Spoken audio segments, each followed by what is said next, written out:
ओम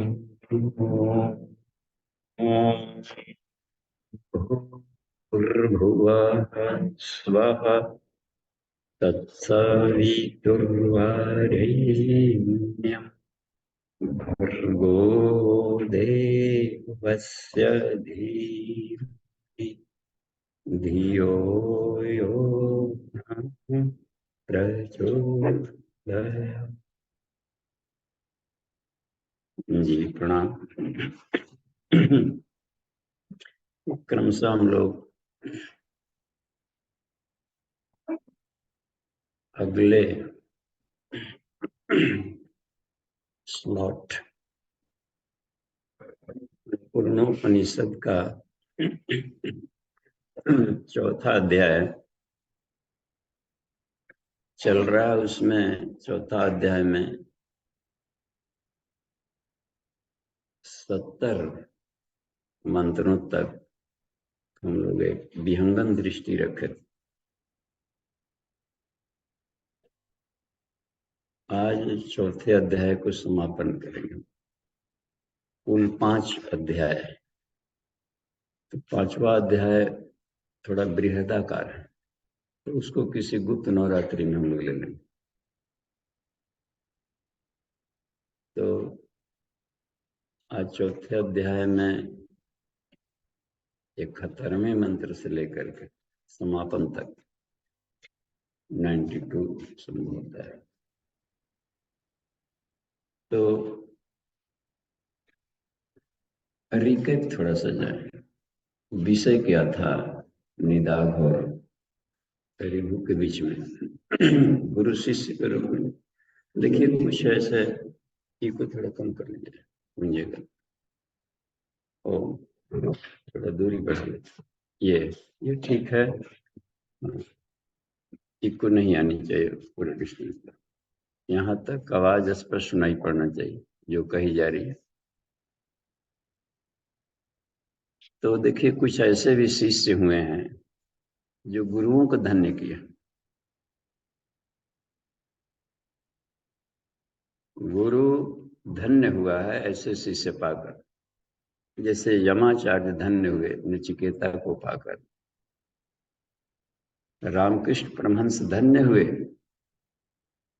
विवेकानंद को पाकर,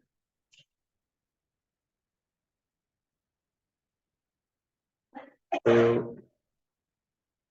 या समर्थ गुरु रामदास धन्य हुए शिवाजी को पाकर। ये हम लोग देखें। एक और बात थी, भगवान श्री राम ने थोड़ी सी इधर उधर घुमाया जाए। तो जब धनुष टूटा, परशुराम आए, वाद प्रतिवाद हुआ।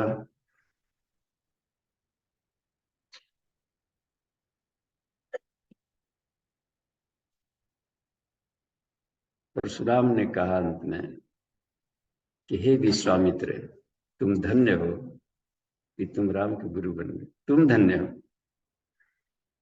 इस बार तो नहीं, लेकिन अगली बार हमारी इच्छा है कि हम इसके गुरु बने।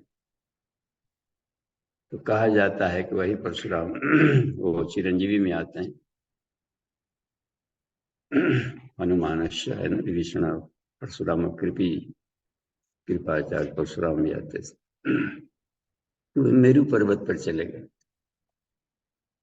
और वही इस समय श्री राम के गुरु हैं। तो वो पूज्य गुरुदेव ने थोड़ा संकेत दिया है। अखंड ज्योति जनवरी 87 में कुंडलिनी जागरण विशेषण में कुंडलिनी जागरण के लिए बुलाए थे अपने पास में उनको। ये हमारे गुरु, हिमालय वासी हमारे गुरु आयु के बंधनों से मुक्त।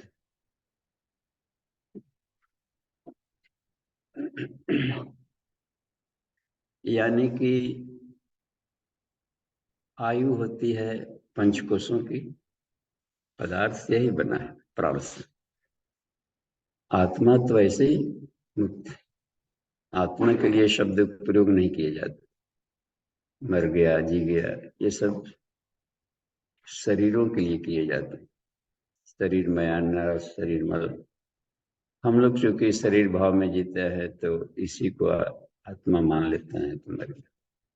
चार्वाक जैसे भस्म भूतस्य शरीरस्य कुतः पुनरागमनम्, जब भस्म हो गया कैसे जन्म लेगा।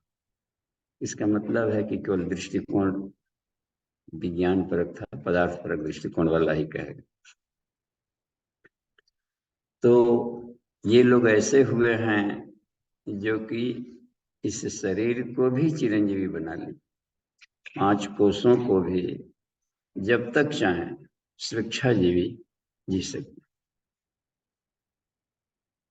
जब चाहें स्थूल को सूक्ष्म में बदल देंगे, सूक्ष्म को स्थूल में बदल देंगे, ये उनकी मर्जी है।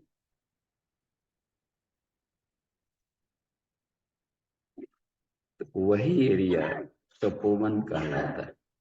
कभी इच्छा जगे कि हिमालय में जाए, तो उस समय का तपोवन का कुछ अलग था। अभी 2019 में हम तपोवन गए। पता नहीं आयु का क्या ठिकाना कब जाए। तो दादा गुरु के उस क्षेत्र में पहुंचे जहां पर कहा जाता है मेरू पर्वत है, शिवलिंग और मेरू पर्वत साथ साथ, और परशुराम के गुरु शिव, जहां से गंगा निकली, और वहां से निकल करके, और मूलतः गंगा शिवलिंग से निकली, जिसे कहा शिव की जटा से निकली। और कोणार्क में ऊंची चोटी है, हिमाद्री क्षेत्र का ऊंची चोटी है सबसे, जहां पर आध्यात्मिक ऊर्जा का केंद्र होता है। हिमाद्री हृदय, प्रज्ञोपनिषद के 6वें अध्याय में जाएंगे तो मिलेगा। 6वां मंडल देवात्मा हिमालय क्षेत्र है। उधर ही हम बीच बीच में कुछ समय के अंतराल में जा जा करके वहां के विद्युत तरंगों ऊर्जा का लाभ लेते रहे। 1985 से शुरू किए पहली बार, जब गुरु जी माता जी थे। तो यह है कि उस ऊर्जा क्षेत्र में पहले कुछ भी नहीं था। वहां से गंगा जी निकली, बहती दिखेंगी, लेकिन बर्फ फिर पहाड़ में घुस गई जमीन में, और एक ही बार में गोमुख में निकली। लिए नहीं तो धारा छोड़ा, घुसा और कहाँ जाके फूटा। तो गोमुख का एरिया था छोटा। अब चूंकि ग्लोबल वार्मिंग, तरह तरह के इकोलॉजी नष्ट हो गया, पेड़ पौधे, वनस्पतियां, जड़ी बूटियां, करोड़ों अरबों सब कट गई, तो स्वरूप बदल गया। अब 19 में ही गए तो गोमुख सूख चुका था। 85 में गए वहाँ, 2000 जब 5 में गए थे एक बार गोमुख, तो उस समय तक बहुत ही ठीक था। गोमुख के मुहाने पर बैठ करके थोड़ी साधना की। लेकिन अब जाएंगे तो वो भी खत्म हो गया। अब जहां तहां से लैंडस्लाइडिंग होकर के कहीं के कहीं की दृश्य होता से, तो भूखंड बदलते रहते हैं क्रम में। तो उन दिनों नंदनवन तपोवन के एरिया है सटे, वहीं से नंदनवन लगता है कि पैदल ही चल जाएंगे, लेकिन एक बड़ी घाटी पार करके जानी। तो अभी बर्फ से ढका हुआ था, लेकिन उसमें बड़ा हरा भरा हरियाली था। गुरुदेव के समय में गए, उसी में अपनी झोपड़ी उन्होंने बनाई थी, परण कुटीर नंदन। तपोवन वाले क्षेत्र में ही लैंड किया था। तो दोनों का है सटा हुआ क्षेत्र। तो बात ये की जा रही थी कि जो पंचकोश हैं, इन्हीं की आयु अविद्या मृत्यु तीर्थवा। यदि हम चाहें वैज्ञानिक तकनीक से, तो शिक्षाजीवी कोई भी बन सकता है। तो इसलिए वो हिली एरियाज में जाते थे। फ्रिजीकरण जिसको बोलते हैं, कोल्ड एनर्जी। कोल्ड एनर्जी आयु को झड़ने की प्रक्रिया को रोक देता है। हीट एनर्जी न तोड़ता है। गर्म करेंगे तो उसके परमाणु टूटेंगे जाएंगे, और कोल्ड करेंगे और जाकर के कॉन्डेंस्ड होते जाएंगे। तो लंबी जीवन जीना हो तो हमें कोल्ड का सहारा लेना पड़ेगा। और वो कोल्ड कैसा हो, देखिए यहाँ पर, जिसमें ह्यूमिडिटी ना हो। क्लियर हो रहा है? Keep in cool and dry place. यहाँ के ठंड में सर्दी जुकाम इसलिए हो जाता है कि ह्यूमिडिटी है। हिमालय क्षेत्र में ह्यूमिडिटी नहीं रहती तो वहां के ठंड उम्र को बढ़ाता है, अंतर पड़ जाता है। हिमालय क्षेत्र में जाने का यही फायदा, वहां कफ बलगम नहीं लाएंगे, जबकि यहाँ से अधिक कूल है, इसने नहीं लाएंगे, कूल एंड ड्राई है, सीधे जाकर ह्यूमिडिटी स्नोफॉल में बदल। तो जब तक शरीर में गर्म वाला कुछ होता है, हिमालय में भी जाएंगे तो बद्रीनाथ भी जाएंगे तो वहां के गर्म कुंड मिलेंगे। पराशर जहां तप किए थे कोई गंगोत्री के रास्ते मिलता है, तो वहां भी गर्म सोता मिलेगा। जहां तहां गर्म सोता है, तो इस बॉडी सिस्टम में जब ब्रह्मांड तत्पिंड है, इसमें भी गर्म सोता है। जहां पर बराबर गर्मी चलती है वह है रेटिकुलर, जिसको बोलते हैं हम लोग सर्कुलेटरी सिस्टम, हार्ट से पंप करने वाली प्रक्रिया है। और जो ब्लड है, खून, वो हमेशा गर्म गर्म रहेगा तभी उसकी आयु। देखिए, तो यदि हम जिंदा रहना चाहते हैं और लंबी आयु तो खून को गर्म रखना पड़ेगा। ठंडा करेंगे वहां तो कोलेस्ट्रॉल आएंगे, बलगम आएंगे, जाम पकड़ेगा, हर जगह जाम पकड़ता है, कफ बढ़ेंगे। और शरीर में हिमालय क्या है, मस्तिष्क है। मस्तिष्क को हद से ज्यादा कूल रखना होगा। क्लियर हो? एक वाक्य मिलेगा पूज्य गुरुदेव का कहीं कि जीवित कौन है यहाँ, जिंदा वही है जिसका खून गर्म हो और दिमाग ठंडा हो। क्लियर? शिव जी के देखिए मस्तिष्क में चंद्रमा, चंद्र नाड़ी ब्रेन में होता है, सूर्य नाड़ी सोलर प्लेक्सस में होगा, साफ जाहिर है नीचे, गर्म वाला एरिया, मूलाधार, स्वादिष्ठान, मणिपुर, ये सारे गर्म वाला एरिया। तो जब सूर्य नाड़ी वहां पर चल पड़ा, चलते चलते चलते और कूलनेस का पान करने लगेगा यह आदमी, तो आत्म साक्षात्कार कर लेगा। आत्म दर्शन के ये सब साइकिक योगाभ्यास है। तो इसमें और वो भी देखिए कूलनेस, कैसा कूलनेस है, बाल चंद्र, पूर्णिमा चांदनी बाल चंद्र देख रहे हैं, एकदम बालक जैसी निश्चलता, परमहंस जैसी कूलनेस है। बालक परमहंस की अवस्था में रहता है। पहला चंद्रमा दिखता है ना, उत्पन्न होते ही सद्य हो जाता है तो दूज को दिखता है, एकम को पता ही नहीं चलता है, लगता है कि अभी प्रोजनी बॉर्न के क्रम में है। तो वो देखते हैं बाल रूप चंद्रमा। तो मस्तिष्क में हमें वो रखनी चाहिए। और जहां पर यह है कूलनेस, गंगा निकली है ना वहीं से, कूलनेस से स्नोफॉल पिघला आया, और ये यदि कूल रहा तो क्रेनियल नर्व से, तो ये कूल कफ वाला नहीं, जहां कफ वाला कूलनेस ले गए तो माइग्रेन होगा। समझ रहे हैं?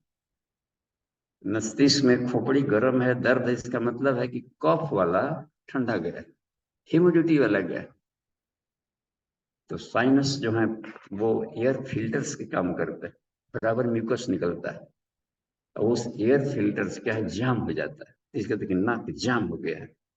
एयर फिल्टर्स हैं, गाड़ियों में एयर फिल्टर्स जाम हो जाए तो आपका एसी फैसी सब काम बंद करेगा। इसलिए गर्म करके ब्लोअर चला दिया जाता है, कपाल भाती करो, लोम विलोम करो, भस्त्रिका करो, किसी तरीके से वहां पर ये करे, कपाल को चमकाओ। वो भी देखिए हम लोग शब्दावलियां ऐसी है कि हम लोग कहाँ चमकाना था, पेट को चमकाने में फंस गए।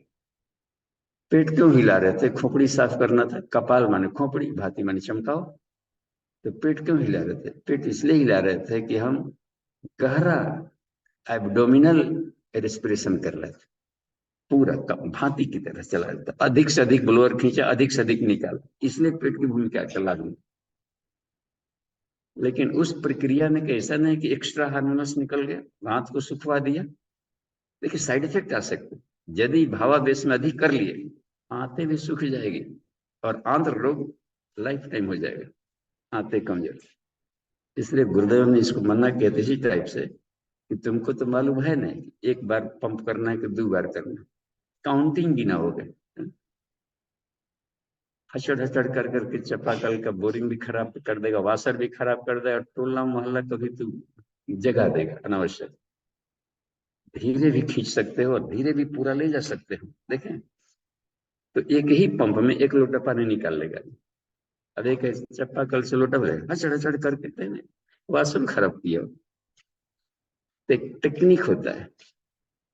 तो जब तक से साइंटिफिक वे में कोई योगाभ्यास न करे तो उसको रोग पैदा करेगा। बस भावावेश का कोई स्थान नहीं है। हर प्रैक्टिकल में कूल माइंड की जरूरत पड़ती है और वो भी साइंटिफिक वे में। तो यहाँ के सत्रों में थोड़े समय में तो मिली क्रिया है, लेकिन घर पर जाकर के उसी क्रिया से घाटा क्यों हो गया? साइंटिफिक में नहीं किया और भावावेश में रातों रात महात्मा बनने के चक्कर में टूट गया। क्लियर? एक लंबी प्रक्रिया से गुजरना होता है, स्लो मोशन। तो हम समय भी देखते चलें। देखिए ठीक है। तो आज के सेशन में रिभु निदा को बता रहे। रिभु धन्य हो गए थे निदा जैसे शिष्य को पाकर। दत्तात्रेय धन्य हुए थे शांकृति को पाकर। अद्भुत उपनिषद में शांकृत, भगवान शांकृत ने। तो निदा को बोले कि हे महामुनि, देखिए शिष्य है लेकिन महामुनि स्तर तक पहुंच चुका है। तो खुद के मनन चिंतन से जब यह जान लेंगे कि संसार की सत्ता नहीं है, ये खुद के मेहनत से संसार के सारे थपेड़ों को सहते ढकते पकते जब लहू लुहान होकर के पस्त हो गया, तब जाकर भाव जगता है कि अब क्या होगा, अब क्या होगा, अब शेष क्या है जो हमको बचा पाता है। जो उस अवस्था को पहुंचे हुए साधक को शिष्य कहते हैं। क्लियर? इसके पहले शिष्य नहीं कहलाएगा, क्योंकि अभी भी मन उधर जा रहा है, उधर के सुख खोज रहा है, तो नचिकेता नहीं बने। तो चाहे जैसे हो, हमें पहले तो शिष्य बनना पड़ता है गुरु का। संसार के थपेड़ों से जूझने की प्रक्रिया या लहूलुहान, इसकी इच्छा, इसी को वासना कहते हैं। संसार से चिपकाव, तो जब तक से 100% चिपकाव ना खत्म होगा तो ऊपर कैसे उड़ेंगे? लंगर बजा दिया, उड़ना चाहता है, संभव है कभी? नाव इस छोर से उस छोर नहीं जाएगा जब तक लंगर नहीं छुड़ाएगा। और लंगर क्या है? आसक्ति, बस, जो दिखता नहीं है। आश्चर्य रहता है कि दिख रहा है, कबार लीजिए। लंगर है, चिपकाव है, और खोपड़ी में है ना वो। बाहर रहता तो कोई भी अपन बुला लेते, कारीगर बुलाओ जी काट दे इसको। दिक्कत इसलिए आती है कि वह चिपकाव दिखता नहीं कि कहाँ पर है, लगाओ। यहाँ सत्र में है और दिन भर घर ही फोन लगाए, तब यहाँ है आदमी हो कि कहीं ना कहीं पर घर पर टहल रहा है, तब समझिए कितना लाभ मिलेगा उसे।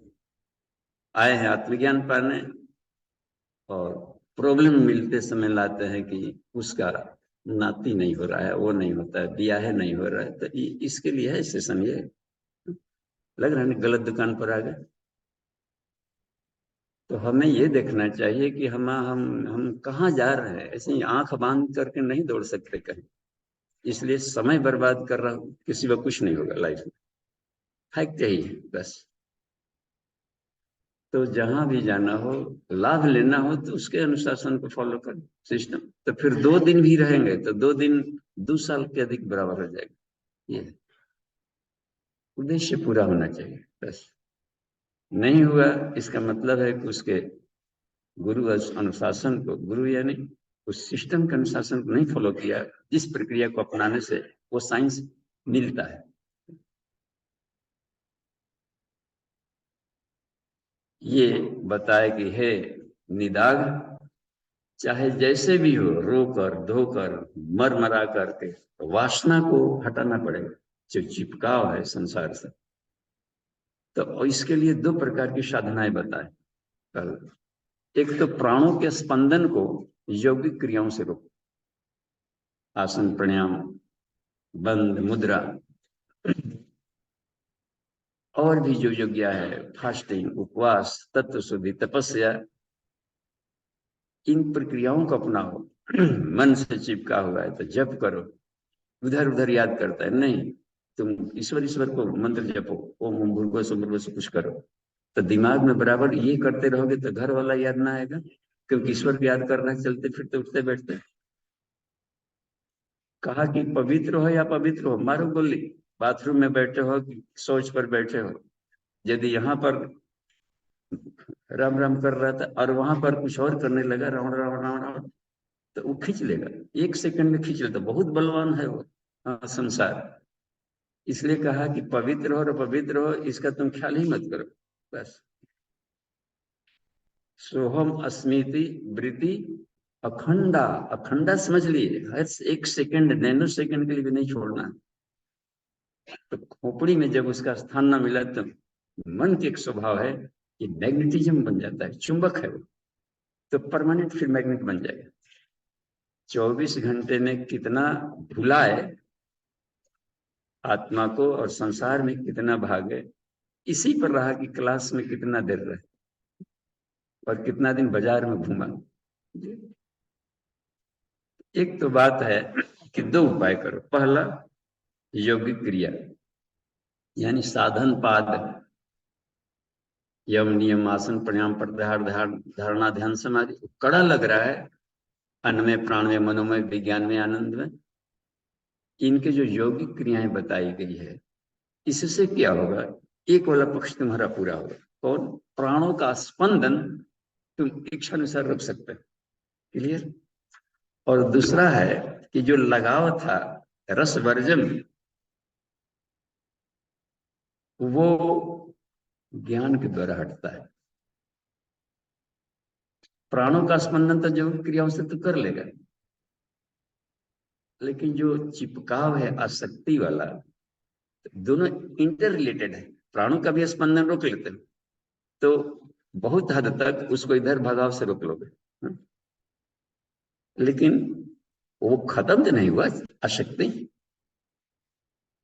आसक्ति खत्म होता है सिर्फ आत्मज्ञान से। तो उसके लिए हमें क्या करना पड़ेगा? उपनिषद का स्वाध्याय किसी भी तरह से किसी भी दिन मत छूटे, क्योंकि आत्मज्ञान के दूसरा ग्रंथ, दूसरा साहित्य, दूसरा भंडार इस आर्यावर्त में नहीं, बस एकमात्र है। सर्वो उपनिषदों गाओ, कामधेनु गाया है दुग्धा गोपाल ने, कृष्ण ने उन्हीं का एकाध बूंद दूध दुआ। इससे परे विवेकानंद, उपनिषद को वेदांत कहते हैं, विवेकानंद ने शिकागो में इस पुस्तक को पटक दिया टेबल पर, वेदांत। और इससे फालतू ज्ञान हुआ न भविष्य में होगा, इससे अधिक ज्ञान होता ही नहीं।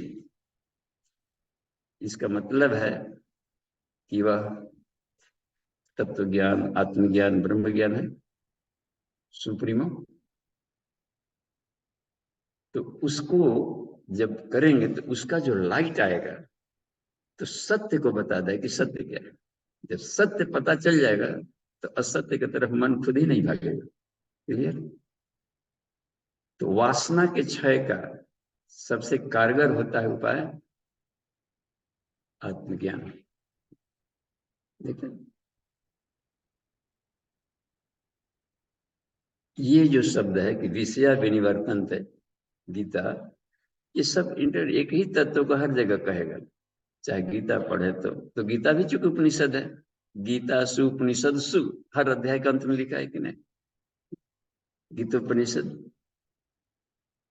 तो उसमें कहा कि विषयों को यदि हम हटा देते हैं, मान ले कि ये करना है, मन खाते हैं, नमक, नमक हर्जा कर रहा था, ब्लड प्रेशर बढ़ा दिया था, नमक छोड़ो, नमक छोड़ दिया मान ली, तो ये क्या हो गया, विषय को हटा दिया, केवल निराहार रहे, यानी कि नमक नहीं खाया, जो आहार हमको डिस्टर्ब किया था वो आहार नहीं खाए, तो निराहार कहलाए। तो विषया विनिवर्तनता, स्वाद का नमकीन स्वाद खत्म हुआ, इतने भर न हुआ। विषया, उसका विषय था स्वाद, नमकीन, तो वो स्वाद जीव को नहीं मिला, बस इतना भर काम हुआ है। विषया विनिवर्तनते निराहार से दहीन, दहीन माने जीवात्मा को, जीवात्मा को इतना भर फायदा हुआ है कि जीव को चाटने का नमक नहीं मिला मौका, बस। लेकिन पहले से जो चाटते रहा है, उसके स्वाद के जो स्मरण है, मेमोरी में घुसा है, तो उसका क्या करें। वो बार बार उसको दबा दिए, वो तो अभी हा पूरा हुआ नहीं था, ये तो शरीर में बीमारी आई तब न डॉक्टर कहा, तो जबरन न रोक रहे हैं। तो इसलिए कहा कि वो जो रसवर्जम है, जो भीतर में चिपकाव है, जो स्वाद का जो जड़ें गहरी गई है, रसो अपि यश्य परम दृष्टवा निवर्तते, यदि आत्मज्ञान कर ले, प्रज्ञा पालेंगे, तो वहां जो घुसा हुआ था वो भी एकदम समूल भाग जाता है। आत्मज्ञान के सिवा कोई उपाय नहीं। तो दोनों हमें लेकर के प्रयास चलनी पड़ेगी। यही पर कहा कि हे निदाग, जैसे वो दोनों प्रयासों को निरंतर बनाए रखो, बस। यानी हमें जानना पड़ेगा कि नमक शरीर के लिए उपयोगी है कि नहीं। अब देखिए तत्वज्ञान कैसे लेते हैं, नमक को लेकर के हम चले, तो शरीर के लिए उपयोगी है कि नहीं, उपयोगी है तो कितना उपयोगी है, हम खाते कितना है, आखिर क्रॉस क्वेश्चन मन ही मन करना पड़ेगा ना जी। हृदय का टिकट मिला है, बहुत डॉक्टरों ने विरोध किया, मिशन के ही डॉक्टर ने, बस। तो क्या मतलब, गुरुजी मूर्ख थे। बहुत लंबे प्रैक्टिकल के बाद कहा हो, जो 24 साल तक नमक नहीं खाया, जौ की रोटी छाछ, न सब्जी लिया, न चीनी लिया, न गुड़ लिया, तो नमक तो लिया नहीं। तब सवाल उठता है कि नमक शरीर के लिए उपयोगी होता है, कमजोर हो जाएगा, रोगी हो जाएगा, तो संसार के सब।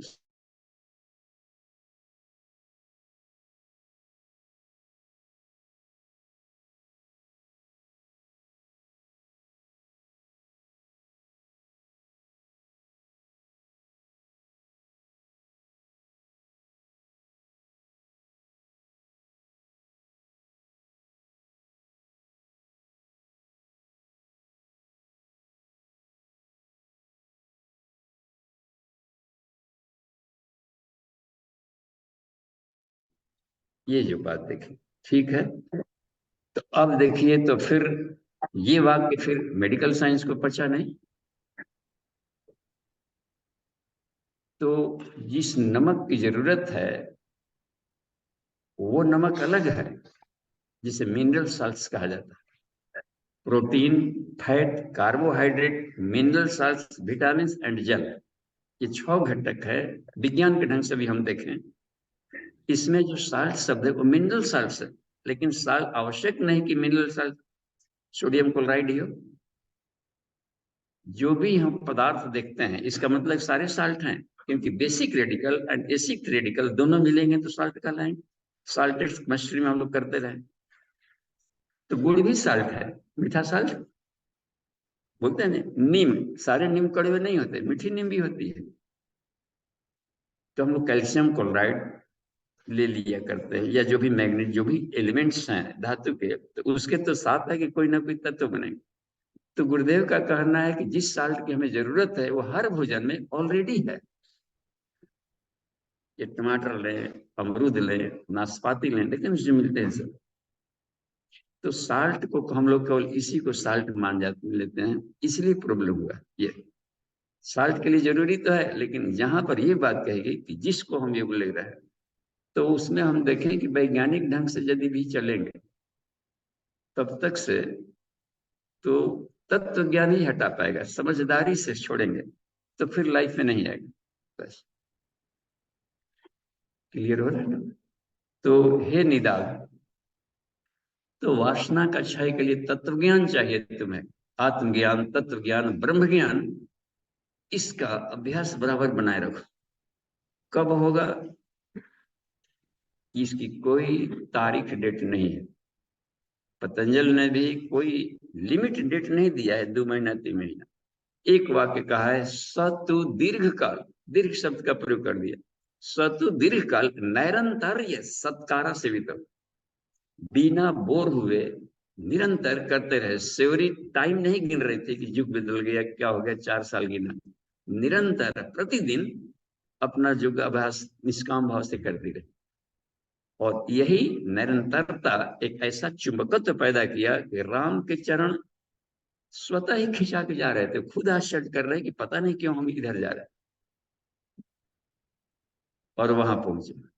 इसी अवस्था में गुरु शिष्य को ढूंढता है। क्लियर हुई बात? गुरु शिष्य को ढूंढता है, क्यों? एक शिष्य ने अपने तप से, अपने ज्ञान से, अपने पुरुषार्थ से एक ऐसा मैग्नेटिक स्टॉर्म पैदा किया है कि अंधड़ तूफान की तरह पाछे पाछे हरी फिरे। तो हम भागम भाग से नहीं मिलता है, वो पिंड छोड़ाएगा, यहाँ गया, इस दरबार उधर। जब ईश्वर सब जगह है तो कहाँ भागम भाग? एक चुंबकत्व पैदा करना होता है, एक टीस, एक दर्द, एक पीड़ा। वह पीड़ा है जिसको कोई अभिप्सा कह दिया, कोई जिज्ञासा कह दिया, कोई जुनून कहा। जुनून होनी चाहिए साधना की। मनोरंजन से मनोरंजन भर लाभ मिलेगा, पंचामृत भर तो लाभ मिल जाता है। जाकर खड़े हो जाएंगे, ऊपर हो रहा है, खत्म तक कुछ छुड़क देगा, वह पूरी नहीं देगा। छिड़कवानी भर इतना तो मिल ही जाता। थोड़ा साधना कर लें, अभी नहाए हुए, थोड़ा साधना नहीं की, उतना भर लाभ मिल जाता है कि नहीं? थोड़ा मन रिलैक्स हो गया, कर लिया, तो ये तो लाइफ टाइम मिलता है। साधना ऐसी चीज है कि 1 सेकंड भी करेंगे तो अपना ढंग का रिजल्ट देगा, क्योंकि साइंटिफिक प्रक्रिया है, क्रिया की प्रतिक्रिया होगी। लेकिन वो टिकाऊ कितना दिन रहा? बैटरी चार्ज कर ली, लेकिन फिर अगला भूख कब लगे? जल्दी ही बैटरी डिस्चार्ज हो। एक बार खाएं तो 24 घंटा चार्ज रहा, तब समझिए कि ये काम की उपासना हुई। बस भले थोड़ा करें, ये नहीं रखता है कि 1 घंटा करें कि 10 घंटा करें या 1 सेकंड करें। 1 सेकंड भी किया, लेकिन इतना ट्यूनिंग कर लिया, बढ़िया स्पार्किंग, कि दिन भर के लिए हो गया बिल्कुल। तो टाइम फैक्टर वहां भी नहीं है कि घंटों करते हैं कि 5 मिनट करते हैं। कितनी गहराई से उसमें प्लगिंग प्लगिंग उपासना। कार्बन लगा हो, फुरफुर कर रहा हो, तो देखते हैं उसमें दोनों शॉर्ट करते हैं। पकड़ा प्रहलाद ने, इतना बढ़िया से पकड़ा कि सारा शरीर घसटा जाए। इस वक्त दौड़ता है, एक जगह रहते हैं तो उसमें हम सब छूट जाए। माँ कांचल पकड़े तो ऐसा पकड़े थे कुछ। मुझे गुरुदेव ने स्वतंत्रता सेनानी में एक बार झंडा लेके जा रहे थे, तो छीन रहे थे, तो दांत से पकड़ लिया झंडे को, और जब खींचा बेहोश हो गए, मर के, लेकिन दांत से ऐसा पकड़ा था कि उसका टुकड़ा मुंह में रह गया। इसलिए इतना मस्त सेनानी नहीं देखा गया, उनका नाम पड़ गया श्री राम मत। मस्त को मत, मस्त मस्त हिम्मत मिला। तो मस्त हर फन फौला, मस्त मस्त रहिए, मस्त अपने अपने सब्जेक्ट में मस्ती लानी पड़ेगी। थोड़ा यहाँ थोड़ा वहां, बटरफ्लाई तितलियां क्या कर सकती है? तो समझ में बात आ रही। तो नचिकेत वही बता रहे हैं कि तो देख लेते हैं, थोड़ा सा चलते हैं हम किरण दी के पास, कि वो 70 के बाद से 92 तक पढ़ के देख लें कि उसको क्या कहा गया है। ठीक है किरण दी, पर आई। जी बाबू जी प्रणाम। अन्नपूर्णा उपनिषद चतुर्थ अध्याय 71 से 92 तक। उस चिद्रूप स्पष्ट दर्पण में जगत की समस्त पदार्थ उसी प्रकार प्रतिबिंबित होते हैं जिस प्रकार सरोवर में तट के वृक्ष प्रतिबिंबित होते हैं। उस परम विशुद्ध रजोगुण से सर्वथा रहित आत्म तत्व को अवगत कर लेने पर चित्त पूर्ण शांत हो जाता है। हे निदाद, अब तक अविज्ञात परम तत्व को अच्छी तरह जान लेने पर तुम सांसारिक भय से मुक्त हो जाओगे। इन सांसारिक दुखों के हेतुओं को नष्ट करने के लिए मैंने जो जो उत्तर बताए हैं, उनके अभ्यास पूर्वक प्रयोग से शीघ्र ही उस अमृत पद को प्राप्त किया जा सकता है।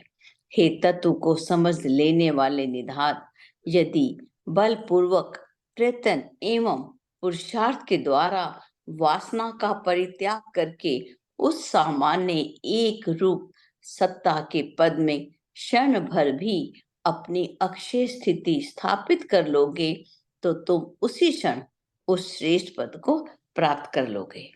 यदि श्रद्धा पूर्वक सामान्य सत्ता की धारणा करोगे, तो बाद में कुछ अधिक प्रयत्न करके उस पद को प्राप्त करोगे।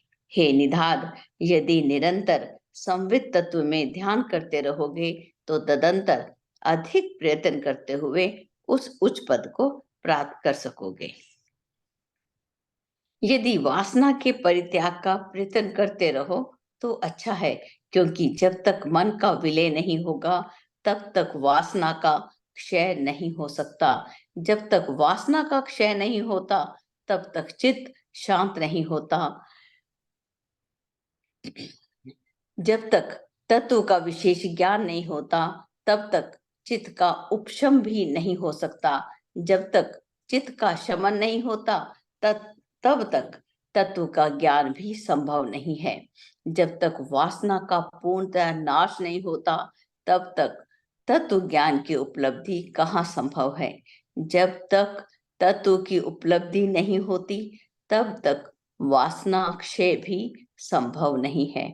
ब्रह्म तत्व का ज्ञान, मन का विलय, वासना विनाश, ये सभी परस्पर कार्य कारण संबंध रखते हैं, सभी अति दुस्साध्य हैं।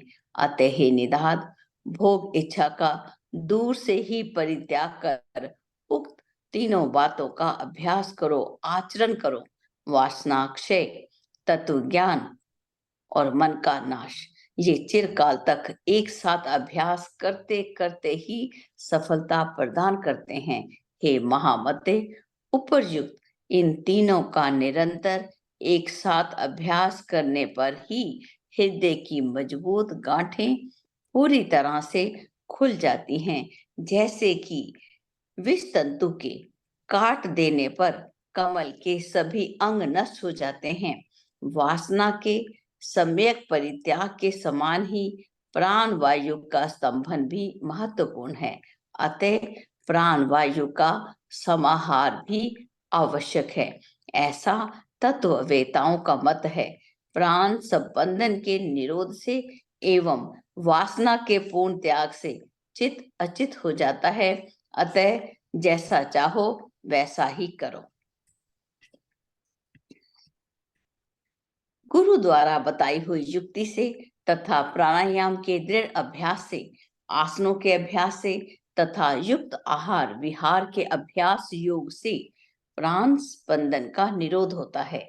आसक्ति रहित व्यवहार से, सांसारिक भाव माया मोह के त्याग से तथा लोक में शरीर नाश के देखने से वासना नष्ट हो जाती है। प्राण वायु का स्पंदन ही चित्त का स्पंदन है। अतः बुद्धिमान जिज्ञासु को प्राण स्पंदन को वश में करने का प्रयत्न बलपूर्वक करना चाहिए। श्रेष्ठ युक्ति के बिना मन को वश में नहीं किया जा सकता। अतः शुद्ध संविद का आश्रय लेकर वीतराग एवं स्थिर बनो। हे महात्मन निधात, जहाँ कोई ज्ञेय नहीं है, तो उत्तम से भी उत्तम अनादि अनंत एकमात्र निर्विकार संवित पद है। उसी का आकलन करते हुए अपने हृदय में स्थित आत्म स्वरूप में स्थिर हो जाओ। क्रिया करते हुए भी तुम अकृतत्व को प्राप्त कर शांत प्रकाशित श्री संपन्न हो जाओगे। हे निधात, जिस पुरुष ने विवेक विचार पूर्वक अपने चित्त का थोड़ा सा भी निग्रह कर लिया, उसने मनुष्य जन्म का फल प्राप्त कर लिया। जी बाबू जी।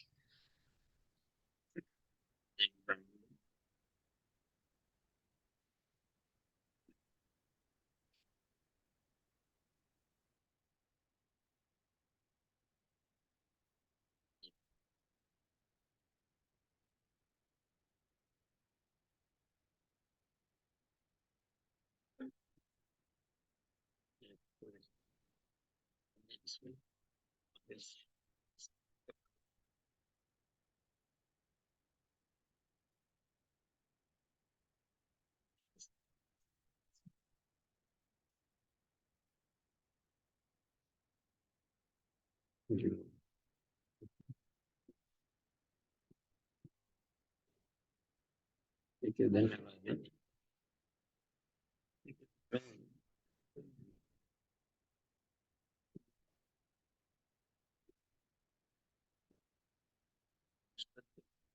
पालन जो आप से पाए तो देखिए, ये इस अध्याय का उपसंहार। अध्याय माने क्लास, हर दिन के क्लास का निचोड़ होना चाहिए कि पढ़ाए क्लास में तो उसका निचोड़ क्या था, आए बाएं बकते रह गए। महात्मा जी आए थे, प्रवचन दे रहे तो पूछेंगे ना लोग कि क्या समझे, आए थे तो विषय क्या था, क्या महात्मा जी बोल रहे थे, क्या सुने, क्या समझे, लोग पूछेंगे आपको बात। तो बोलने वाले की भी जिम्मेवारी है कि कहाँ से शुरू करें, कहाँ लास्ट करें। एक सीक्वेंस से पढ़ाना होता है, सिस्टम से, आए बाएं नहीं, टू दी पॉइंट बताएं। और शिष्य को भी चाहिए कि हमारा जो नॉलेज हो वो सीक्वेंस, क्रमशः, ये पहली कक्षा, दूसरी कक्षा, तीसरी कक्षा, इसके बाद ये करना है, फिर वो करना है। दिन भर का रूटीन भी बनाए तो सीक्वेंस में बनाए। खाना है ही, सोना है ही, ड्यूटी करना ही है। पहले खाएं कि पहले पानी पिए कि पहले स्वाध्याय करें, सीक्वेंस बनाना पड़ेगा जी। खाना है तो अब उठते सुनते खाने लगे तो लगे तो फिर घबरा जाएगा, उसका योगा भी नहीं कर पाएगा। देख रहे हैं ना कि पहले क्या करना है। तो सीक्वेंस से चलने की प्रक्रिया को साइंस कहते हैं।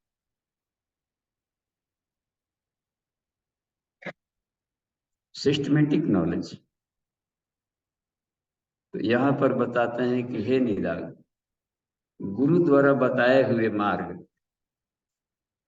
को तुम सीरियसली फॉलो करो, जो हमने बताया है तुमको, या उससे हम लोग, हमारे गुरु ने हमको क्या बताया, हम ये देखें। हर योग साधना का अंतिम लक्ष्य होता है आत्म साक्षात्कार, ईश्वर साक्षात्कार। तो इधर हम लोग, इसके बावजूद भी हम लोग इसलिए नहीं कर पाते। सामान्य पब्लिक की सोचता है कि आत्म साक्षात्कार करके पा ही क्या लेंगे, देख लेंगे तो क्या पा लेंगे, हमारा बिजनेस तो नहीं बढ़ेगा। भजन कर ही लेंगे तो क्या पा लेंगे, दुकान से भजन तो चलेगा, भजन से दुकान चलेगा नहीं। तो इस तरह के दिमाग में तर्क चलते रहते हैं। तो इसलिए चल रहे हैं, उन्होंने, उनको बताने वालों ने जो भी उनको इस तरीके के पढ़ाया हो दिमाग में कि भजन को तब कहते आत्म पाना, या इसको ही कहते हैं, जब को ही कहते हैं, केवल ऐसा ही करने को, तो इसलिए कंफ्यूज है बेचारा। अध्यात्म मर गया इसलिए, आत्म साधना इसलिए मर गई कि इसमें जो बताने वाले रहे, कुशल शिक्षक का भाव रहा। कुशल शिक्षक, कुशल शिक्षक का काम रहता है कि कड़े विषय को भी सरल बना करके घुटा दे। तो उसका कॉलेज चलेगा कि ना चलेगा, खूब चलेगा। उसके फैकल्टी में ढेर लोग रहेंगे। अब यह बता दे कि जीवन का एकमात्र लक्ष्य आत्मा को पाना, इसका मतलब है कि तू जो भी बिजनेस कर रहा है, रात दिन कोल्हू के बैल की तरह, उद्देश्य क्या है? आनंद, खूब धन कमाएंगे, खूब अंडा बच्चा करेंगे, खूब होगा, हिया मकान हुआ मकान होगी, क्यों? खूब सुख मिलेगा, दिमाग में है ना एक कल्पना सुख का, हाँ? लेकिन गारंटी नहीं है कि मिलेगा। अस्पताल में जाकर के पानी चढ़वाना पड़ गया तो सुख नहीं कहेंगे। जितने बढ़ाते जाएंगे तो उसके संरक्षण के लिए भी दूसरे और चौकीदार रखो, वो परादा, वो करो, वो कहाँ गाजी, कहाँ की, ये भी बढ़ रहा है, समझिए। और कितनों ने, यदि ऐसा रहता तो फिर क्यों? गांधी जी भी जमींदार परिवार से ताकि थे, फिर भी एक ही धोती के दो टुकड़े पहनने का क्या दुख था? लग रहा है ना, कोई दबाव तो दिया नहीं सुरक्षा से। पूज्य गुरुदेव राज परिवार के राजपुरोहित राजाओं के भी पुरोहित थे इनके पिताजी। विष्णु जैसा नाम, उनका जस विष्णु की तरफ फैला हुआ था, समझिए। तो कमी नहीं, फिर भी सब सारी संपत्ति में एक मुश्त, एक बिना विलंब किए दे दिया, राष्ट्र संपत्ति बस लगा दिए भगवान ने।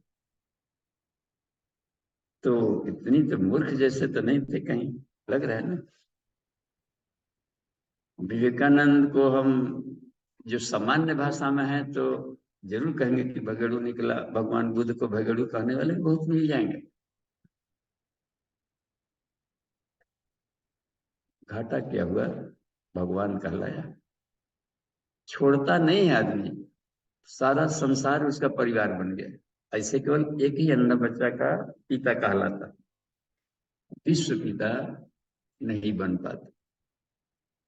दिखता बार है कि पिया, तो पिता एक व्यवस्था बना कर कहीं जाता है कि न रहे तो एक उसकी व्यवस्था है काम के लिए। ठीक है, उधर हम लोग न पढ़े, ये देखा जा रहा है कि उद्देश्य क्या है। आनंद। तो आनंद पदार्थ में की सामर्थ्य नहीं है कि अस्थाई आनंद दे सके, क्योंकि उसकी एक लिमिट होता है, एज होता है हर पदार्थ का। माटी का मकान है, भटकेगा नहीं, ओहो, किसी को देख लिया होगा। या मकान नहीं है तो मिट्टियों का बन जाता तो बहुत अच्छा रहता, सुख मिलता। हाथ पांव चला के माज मिट्टी का बना लिया तो कुछ दिन तक मगन रहता है, सुख है भाई, सुख है।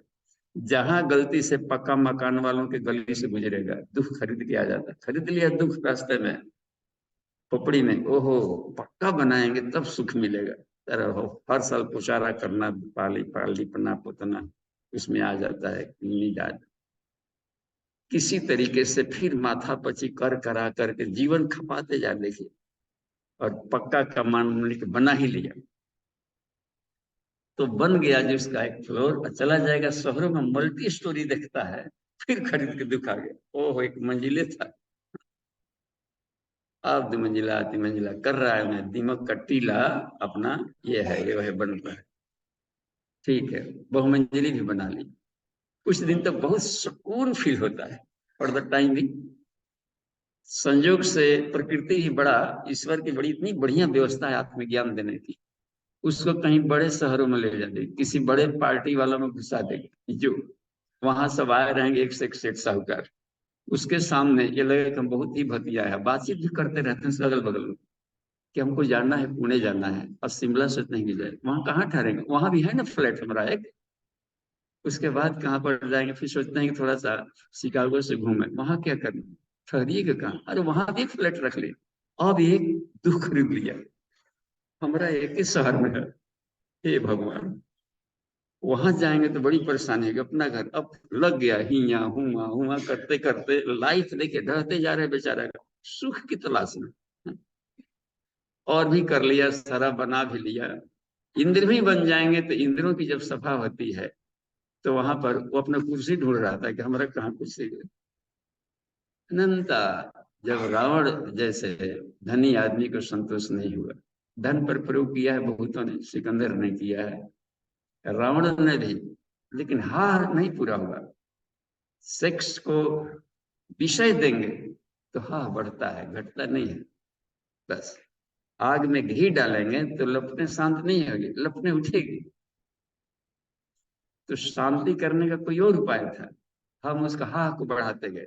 फिर भी रावण इतना धन था, लेकिन बड़े भाई के पास जाता था, बड़े भाई बात है ना कुबेर, उसका कुछ छीन के ले आता था। एक बार पुष्पक विमान छीन के ले आ गया, तू क्या करेगा पहले? हाँ पूरा नहीं हुआ। और प्रेत जोनि में वो जाते हैं जिनका हाँ पूरा नहीं होता है, बस चाहे 1000 वर्ष जी ले या लाख वर्ष जी ले, वो माने रखता है। वासना शांत नहीं हुई तो भटकाव की स्थिति आएगी बस, और एक दुख, एक अतृप्ति लेकर को मरेगा। तो क्योंकि पदार्थ की एक सत्ता है, मान लीजिए स्टील का भी मकान बना ले हम लोग, तो स्टील की भी इकाई हो 4 अरब 32 करोड़ वर्ष में इस ब्रह्मांड के सारे पार्टिकल्स टूट जाते हैं, राख में बदल जाएंगे। सूर्य भी राख बनकर विलीन हो जाएगा, ब्लैक होल में सब चले जाएंगे। आयु इतना ही तो नहीं है, और आत्मा की आयु नहीं, समझिए उसके बाद क्या करेंगे। तो इसी जन्म में वो अंतिम आनंद, परम आनंद पाया जा सकता है। इस एक और भी तरीका है जिसमें पदार्थ में छूटेगा। रघुपति राघव वो राजा राम भी बने रहेगा। अब देखिए कमाल की बात है, उसका राजपाट भी नहीं छूट रहा है, कृष्ण का द्वारिका भी नहीं छूट रहा है, जनक का अपना राज्य भी नहीं छूट रहा है, और परम सन्यासी भी बन गए। ये एक स्टाइल, इसको बोलते हैं आध्यात्मिक जीवन शैली। केवल पदार्थ जगन में जिएंगे, बढ़ाएंगे, बढ़िया करेंगे, और उसको बोलते हैं रचनात्मक जीवन शैली। 2 type of art of living, रचनात्मक जीवन शैली, आध्यात्मिक जीवन शैली। आध्यात्मिक जीवन शैली में संसार भी नहीं छूटेगा और आत्मा भी मिलेगा, विद्यांश अविद्यांश। तो भारतीय जो शैली है जीवन जीने की, दोनों का संतुलन वाला है, समन्वय, बैलेंसिंग वाला है। और जो जो लोग अपने जीवन में बैलेंसिंग लाइफ जिए हैं वो योगी कहलाएगा। समत्वम योग, समत्व ही योग है। बस एक तरफा मत जाओ दुनिया में, दो डरने वाले सब सुपरला। तो हमें यौगिक क्रियाओं को नियमित करते रहे और इसी रूटीन में ड्यूटीफुलनेस भी रखें। सिर्फ टाइम मैनेजमेंट है, 24 घंटा में वो कैसे कमा दिया। इसी 24 घंटे में कबीरदास घर परिवार भी पाल लिए, बिजनेस व्यापार भी चला लिया, और आत्मा को भी पाल लिया। हम बहाना बनाते रहे कि फुर्सत है।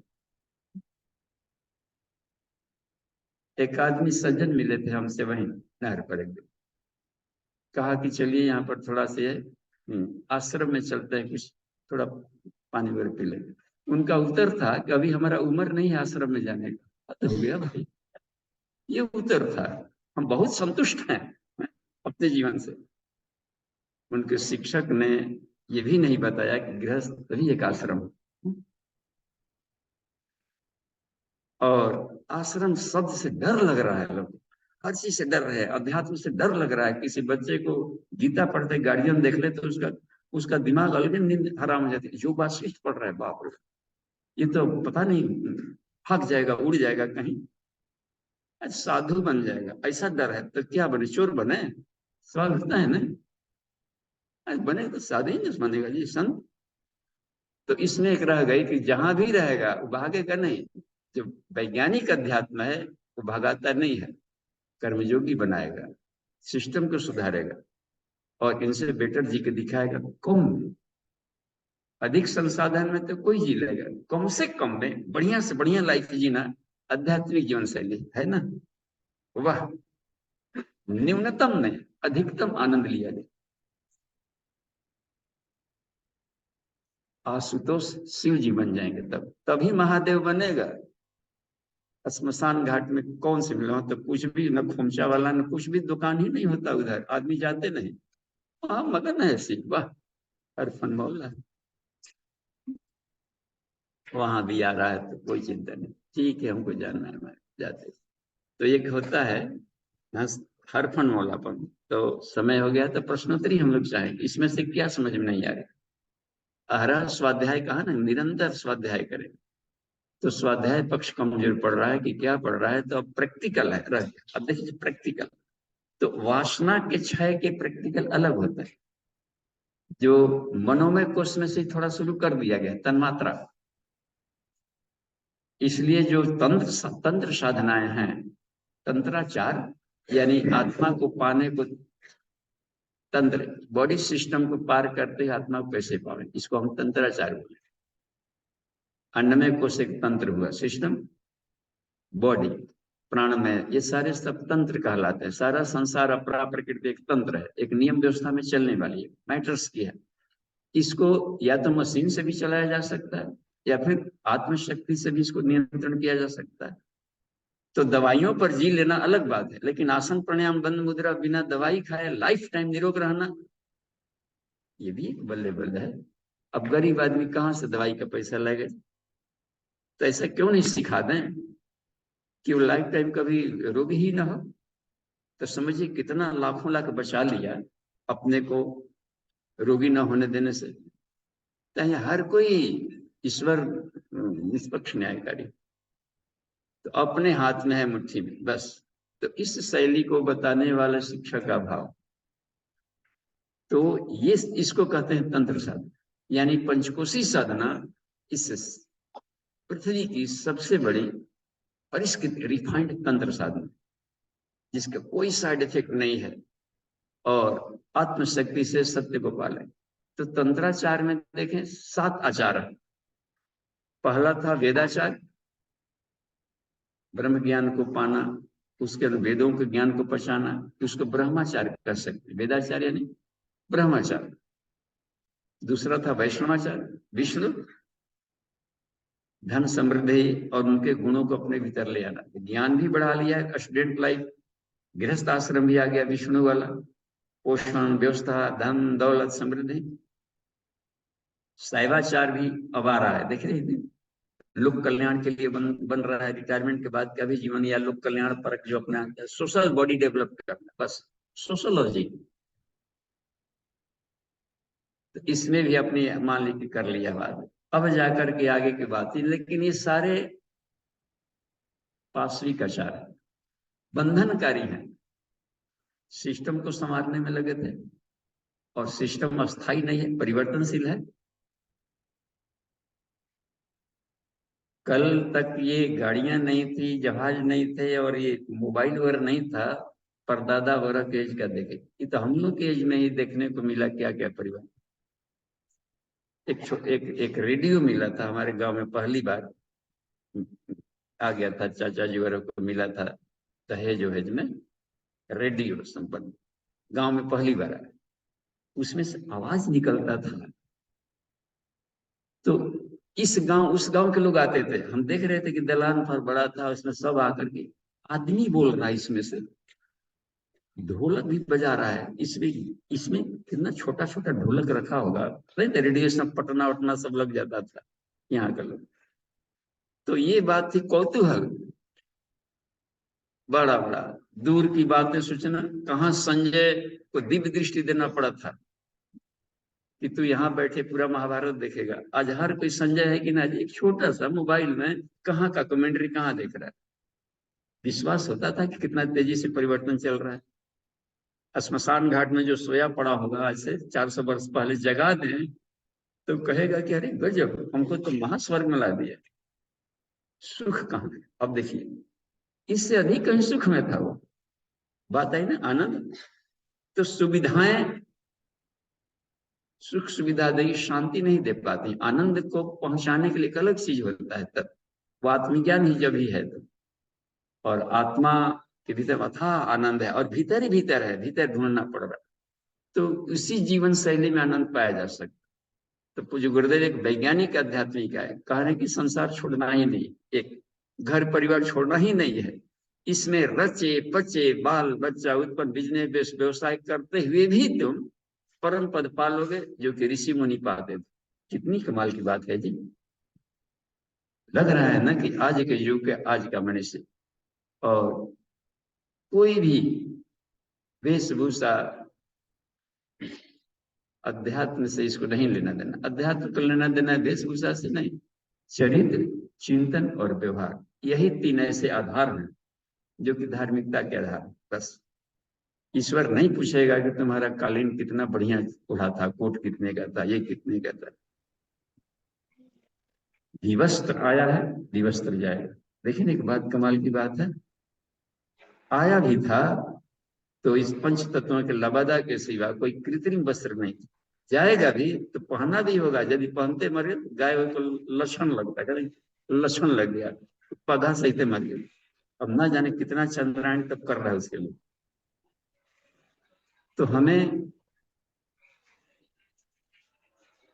सत्य को समझने के लिए, तो वो जब तक नहीं हम समझ पाएंगे तो ये एक अंधी दौड़ बनी रहेगी। तो हमें यह है ध्यान दे दिया कि कहाँ है सारे पढ़े लिखे लोग विद्वान अब लग गए कि अब अध्यात्म करीब है। तो हम जाते हैं प्रश्नोत्तरी में। प्रश्न करिए।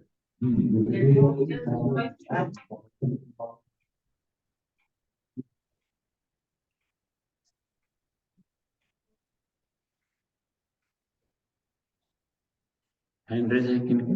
अरविंद कुमार जी सिंह पटना जी, प्रणाम बाबूजी। एडवोकेट है जी। प्रणाम। जी प्रणाम बाबूजी। जी प्रणाम।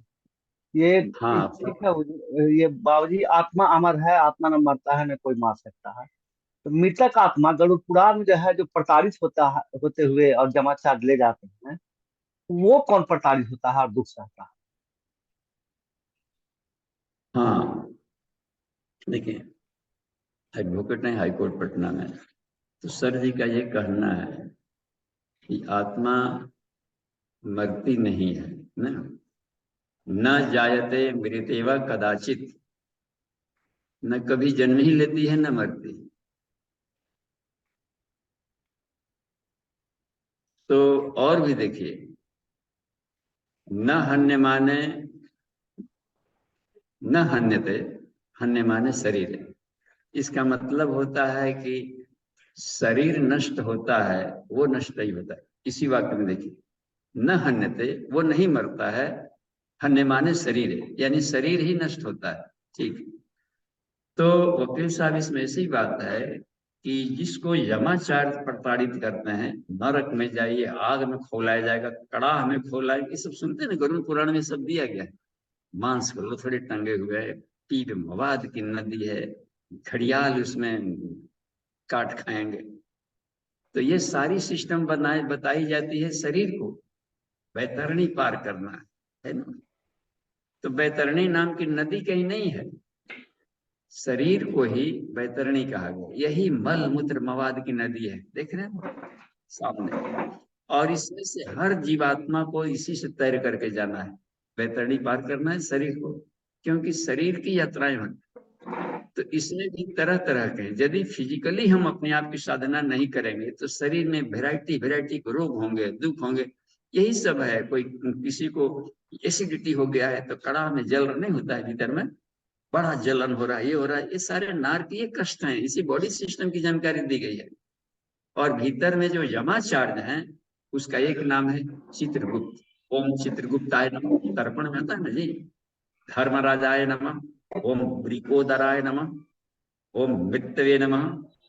तो जो जिसकी मृत्यु होती है, तो मृत्यु के नियंत्रण वाली शैली है एक। तो चित्रगुप्त का मतलब होता है अंतःकरण। अंतःकरण को चित्रगुप्त कहा जाता है, क्योंकि जैसे ही हम लोग सोचे फोटो ले लेता है, तो गुप्त फोटोग्राफी करते रहता है भीतर ही। तो हर क्रियाकलाप को वो नोट करते रहता है तुरंत, और उसके अनुसार पर वो शरीर में क्रिया के प्रतिक्रिया देते रहता है। अंतर्द्वंद, टेंशन, तनाव, तो वो भीतर ही सारी जीवों के भीतर में चित्रगुप्त डाल दिया गया। तो हर कोई अपने क्रियाकलापों का फिर ही दग दे रहा है, निगेटिव थॉट में खुद ही परेशान हो रहा है और डिप्रेशन में जा रहा है।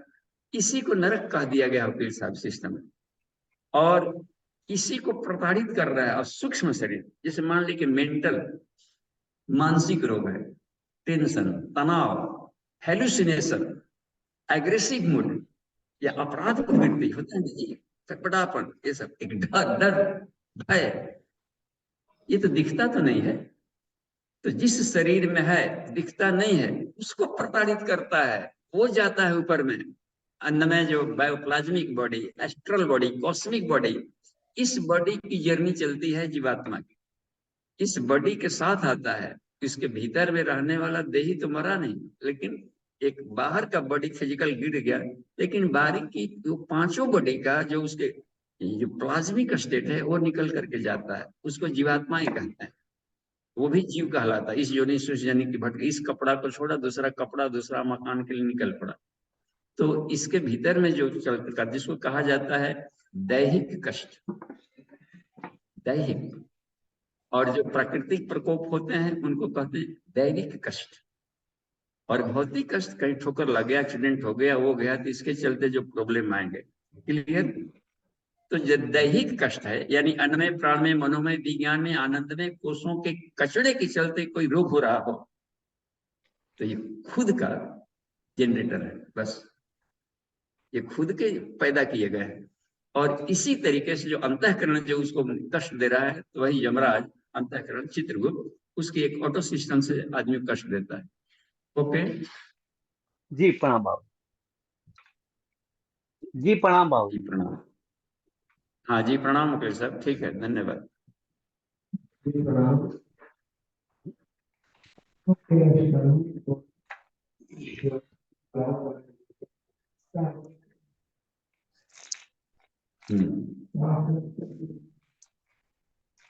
देखिए, प्राणों के स्पंदन को यौगिक क्रियाओं से रोको। आसन वगैरह का भी नाम उसमें लिया है, प्राणायाम वगैरह का नाम लिया है। अब इसमें प्राणों के स्पंदन, तो प्राण के दो प्रारूप हो गए। एक हो गया है प्रज्ञा एवं प्राण, ज्ञान भी प्राण है, अत्यंत शुद्ध अवस्था में ऋतंभरा प्रज्ञा, और वो स्पंदन शांत अवस्था में भी है। तो प्राण के दो रूप हो गए, एक होता है शांत अवस्था, स्टेगनेंट, और दूसरा है गतिमान, दौड़ने वाला, धावमान। तो जो दौड़ने वाला था, तो इस शांत अवस्था में से कोई विचार निकला होगा, इच्छा उठी होगी। तो इच्छा को उठे तो इसके भीतर के जो होते हैं एक तत्व, एक छोटे से परमाणु पार्टिकल बना हो, थॉट्रॉन, क्योंकि वही दौड़ेगा। शांत अवस्था कौन दौड़ेगा, उसको दौड़ने के लिए कोई ना कोई पार्टिकल चाहिए, तो थॉट्रॉन कहा गया, विचार, एक विचार बना, और वो अब इच्छा के अनुसार से दौड़ रहा है। तो दौड़ करके अपने जैसे पार्टिकल्स को इकट्ठा कर, तो जब झुंझ बन जाता है, क्लस्टर, तो अब एटम बन गए। देखिए, उसमें इलेक्ट्रॉन आ गया, उसमें न्यूट्रॉन आ गया, संगति आ, चाचा भतीजा सब, बिल्कुल डांस करने वाला मिल गया, आओ गंजेड़ी आओ, सब मिल रहे सब, और एक कंडेंस्ड हो गया, पदार्थ बन गया। अब देखिए, अब हो गया पदार्थ, अब दिख विजिबल हो जाएगा, देखिए दौड़ने वाला। तो ये दौड़ रहा था इच्छा के आधार पर, तो उसको हम चाहें कि दौड़ने की स्पीड को रोक सकते हैं। प्राणायाम से प्राण कम है, बाहर में था बिजली दौड़ने वाला, भाई साहब आइए, खींच करके ले आ सकता है, व्हील पावर लगाकर मन और ब्रीदिंग करके, देखते हैं व्हील पावर से आता है। तो इनको बटोर करके फिर रख लिया अपने भीतर में, तो इसको घटा बढ़ा किया जा सकता है। प्राणायाम का मतलब ये है कि प्राण को हम बढ़ा सकते हैं, घटा सकते हैं। आयाम माने विस्तार करना, तो उसको हटा भी सकते हैं, कम भी सकते हैं। रोगी हो गया, कम हो गया, कमजोर हो गए, खाना पीना बंद कर दिए, तो पोटेंशियल एनर्जी लेना बंद कर दिए, तो हमारा फिजिकल बॉडी कमजोर होने लगे। ये तो सीधी सी बात है, विज्ञान। इसमें कहा जाता है प्राणों का स्पंदन कम हो रहा था, भारी भरकम हो गए, आलस आ गया था, प्राण स्पंदित नहीं हो रहे थे, तो थोड़ा सा कचड़ा हटा दिए, म्यूनिसपैलिटी का कचड़ा जमा हो गया, जहां तहाँ पेट वोट में कहीं कचड़ा था, कार्बोहाइड्रेट नहीं था, अलबल, तो उन सबको कचड़ा का हटा देंगे फास्टिंग वगैरह करके, तो प्राणों का स्पंदन को, आलस था तो फिर फुर्तीला हो गया, और फुर्तीला था तो थोड़ा सा खिया पिया करके भिंडरा बना दीजिए, अब उसको दौड़ा जाएगा। ये नहीं लग रहा है कि प्राणों का स्पंदन को बढ़ा भी सकते हैं, घटा भी सकते हैं, क्योंकि पार्टिकल्स हैं। तो इसी के लिए प्राणायाम करें, तो देखिए सोचना भी पड़ता है कि सोचो, खींचा गया, रोको, रोकने में देखिए कि जहां पर इफेक्टेड पार्ट में रोग दुख है, वहां पर जा रहा है, गैस वेल्डिंग के लिए इसको गला रहा है, रोगों को सोचना भी पड़ रहा है। क्रिया के साथ भावना करेंगे तो प्राणों का स्पंदन रुकता है, और उस हालत में फिर वाष्पीकृत होकर बाहर निकला। तो देखिए प्राणी के लिए इसमें भावना भी जुड़ी हुई है और क्रियाएं भी जुड़ी है। तो इस प्रैक्टिकल से तुम क्या करो कि प्राणों के उठा पटक से रोको, और जब रुकेगा तो तुमको बताएंगे कि क्या सोचना। स्टडी करो, आत्मा के क्षेत्र में उधर शांत एरिया है, वहां फुदक नहीं चलता है, नहीं होता। क्लास में घुसना है, डॉक्टर ही लिख देता है शांत रहो, है। उसके प्रतीक्षालय में बैठेंगे, अपना बारी तो आएगा तब न जाएंगे जी। और वहां पर लाइन लगल है मरीजों का, वहां भी बैठक में हमने देखे हैं कि एक बना करके, और कृपया शांत रहे रहता है, डॉक्टर साहब ऑपरेशन कर रहे हैं, डॉक्टर साहब इलाज कर रहे हैं इधर पर देने, और वहां पर हम लोग पहुंच गए हैं, बिना माने मतलब कुछ मरीज ना होते, वो कर दिया सारा, उसको देख करके दूसरा मरीज हो जाएगा। आपको रहना है ऐसा क्लीन से, तो तभी ना होगा जी जबकि हमको अपना नियंत्रण हो। खांसना भी है तो नहीं कह दिया कि खांसना भी है तो क्लास में नहीं बैठना है, कोई खांसी भी रिकॉर्ड हो जाएगा, तो यहाँ रिकॉर्डिंग चल रहा है। तो वो चाहे तो जब खांसी आ गई तो प्राणायाम किया है, तो उतना दूर चले गए उसकी आवाज इसमें ना आ गई, तो प्राणों का स्पंदन पर नियंत्रण किए, एक क्रिया योग है। तो क्रिया योग के द्वारा स्पंदन रोक सकते हैं। देर तक बैठने की आदत नहीं थी, देर तक बैठना है तो आसन सीख लिए, सुखपूर्वक बैठना था, आवश्यक थोड़े कि पालथी मारकर बैठे, लेटा दी, कैंपिंग टेंट है इसमें लेट करके सो रहे तो कौन रुकेगा, दिखाई भी नहीं पड़ेगा, भद्दा भी नहीं लगेगा। सुन लिए कि नहीं सुन लिए? आसन क्या करता है? प्राणों के स्पंदन को शांत करता है। क्लियर?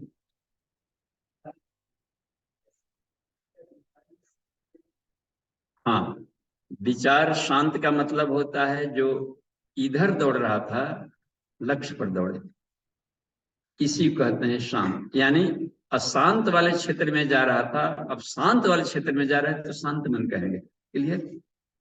आत्मा शांति में है, आनंद में, और उधर दौड़ रहा था जहां की अशांति और बेचैनी के सिवा कुछ नहीं है, केवल भागम भाग की जर्नी।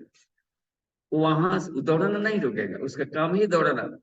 हृत प्रतिष्ठम यदजिरम जविष्ठम, कहना है उपनिषद का कि हृदय में जो अस्तित्व है वो कभी बुढ़ाता नहीं, मन कभी नहीं बुढ़ाता। शरीर बुढ़ा जाएंगे, मन नहीं बुढ़ाएगा। देखिए, एक तो अजिरम है, दूसरा है उसमें है यविष्ठ, कभी भी वो अपने गति को कम नहीं करता। जैसे प्रकाश की एक लिमिट गति है, विचारों की एक गति होती है, कांस्टेंट है। तो अब है कि दौड़ना रोक नहीं सकते, तो और शांत करना है, यानी कि शांति वाले एरिया में दौड़ो, खत्म। इसी को शांत मन कहेंगे। वहां पर कोई टकराहट नहीं, कोई कंपटीशन नहीं, अथाह है। तो देखिए, कोई वस्तु नहीं, एक शून्य है, एक आनंद और अथाह शांति है। उधर दौड़ने की प्रक्रिया को शांत मन कहेंगे। क्लियर?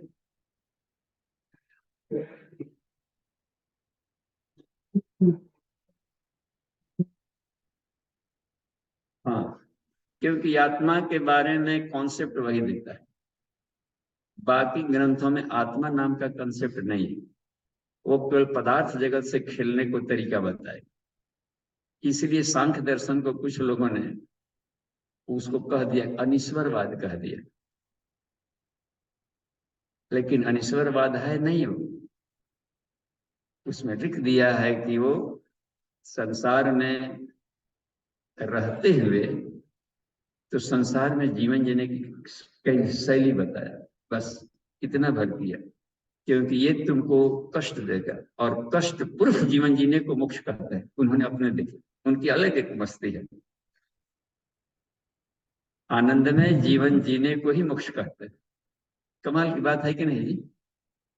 संसार मत छूटे, ठीक, और तुम्हारा मस्ती भी न टूटे, उसके लिए सांख्य दर्शन बहुत जरूरी है। वो छोड़ना नहीं, इसके भीतर में रहते हुए मोक्ष पाने की शैली बताता है। इसलिए सीधा नाम कपिलो मुनि।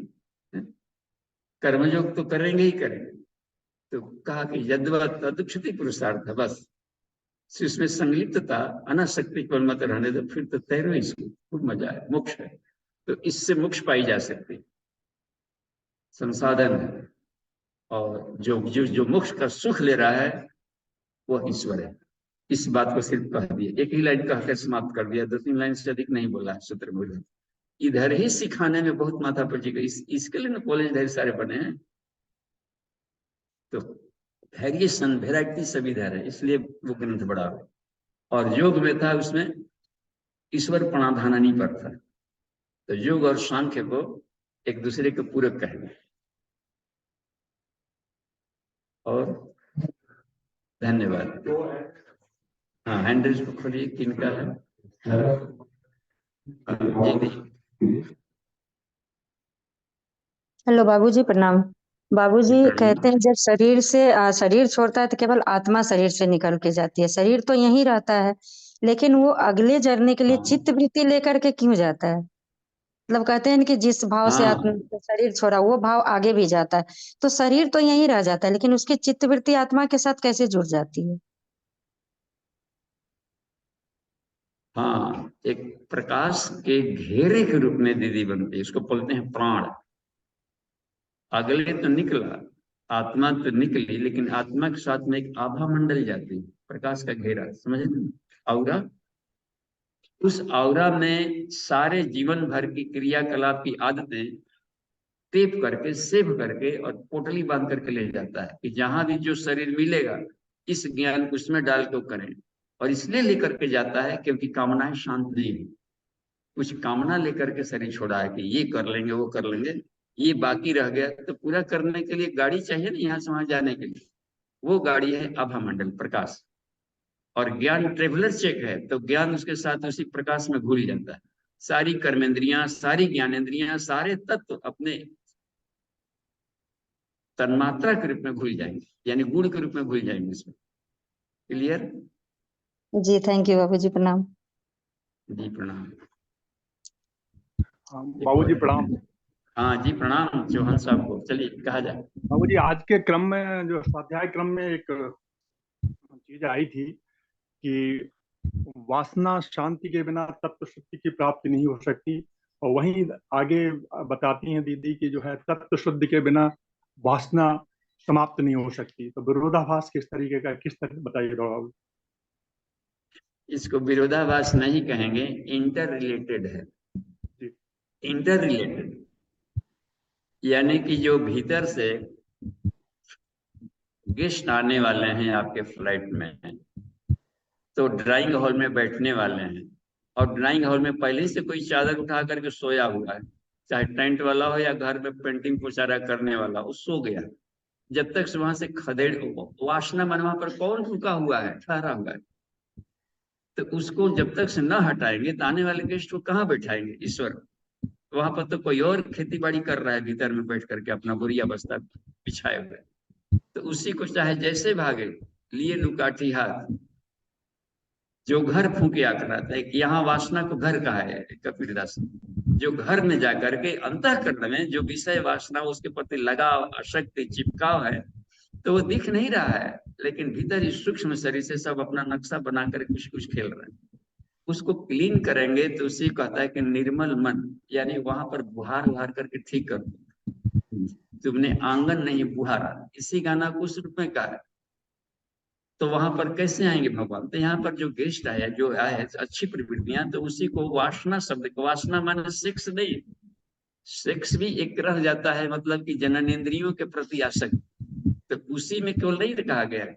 वहां पर जो इच्छाएं हैं, तरह तरह की कामनाएं और दिमाग में सुख कल्पनाएं और उसके प्रति जो चिपकाव हुआ है, पुत्रेषणा, विदेशणा, लोकेशणा, ये सब भी होते हैं उसमें। तो वो वो वाली को जो वास कर रहा है वहां पर घर में वृत्तियां, उस वृत्तियों को हटाने की प्रक्रिया होगी, और हटेगा ज्ञान से। देखिए उसको कहा पड़ेगा कि देखो तुम्हारे भी घर में तुम्हारे हित नाता आते तो साफ करते कि नहीं, ये टेंट वाला तो उठ, उसको पढ़ाना पड़ता है भीतर में, तो ज्ञान से उसको समझ में आ जाएगा और तुम्हारा वेतन बढ़ा देगा। देखो अभी जब जाओगे ना, देखो तुम्हारा दिया है ना दिन भर खटा है, बिना खटे पैसा देगा।